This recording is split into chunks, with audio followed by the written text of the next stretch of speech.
Jees, ja nyt ollaan iltakävelyllä Mertillä, iltakävely kautta kahvilla, ja jos kaverit on aina töissä, niin paras tapa on käydä moikkaa niitä duunista. No, mitäs on, tässä on kaikki sun klassikot kasassa tossa takana, tai mitä, onko nyt jotain, mitä sä voit höpötellä näistä?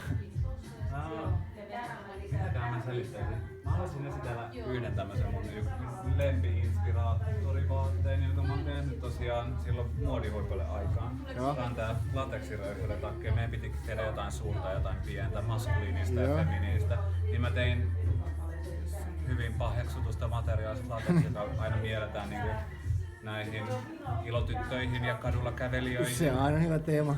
Joo, ja se on aina jotenkin inspiroinut mua tosi paljon. Vuodesta 2007 vai mistä asti. Ja mä halusin tehdä siitä takin, ja tästä on kyllä tullut semmoinen, että se edelleen toimii mun mielestä. Se inspiroi mua edelleen mun mallistoissa ja mun muotokielessä omiin mallistoihin. Tää on yksi semmoinen biisi. Tämä on vähän sun klassikkoja. Kyllä. Sitten mä tein siitä meidän samettiverhoista, tein punaisen version siitä. Vähän tuunatumman. Siinäkin on vähän semmoinen ilotyttömäinen inspiraatio. Bordellin verhot. Joo. Täältä löytys. Täällä on nyt nämä aarteita. iltapuku. Onko toi niin hieno? Kaikki on käsin ohjautu siinä. Sitten tämmönen vetoketju takana. Aika paljon niinku mustaa, kultaa, metallia. Joo. Punainen on mulle ollut semmonen aika vahva väri, mistä mä oon tykännyt. Nudet, valkoinen, maanläheiset värit. Oon aika vähän käyttänyt semmosia niinku tosi voimakkaita värejä, mutta sekään ei ole semmonen, että ei haluaisi käyttää, vaan se sävy pitää olla hyvä, niin sit kaikki värit menee.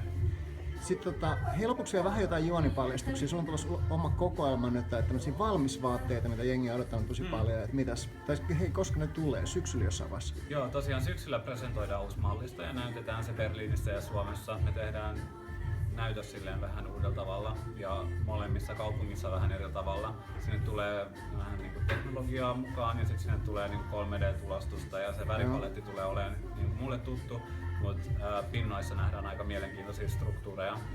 Ja tästä samasta mallistosta tulee tosiaan sit tuotantoa, että menee nettikauppaan ja sitten etsitään jälleen myyjiä Suomessa, että sitten pystyy alkaa ostamaan ihan osan tästä mallistosta itselleen. Kaikki sä oot samalla lopulta, ihan mahtavaa.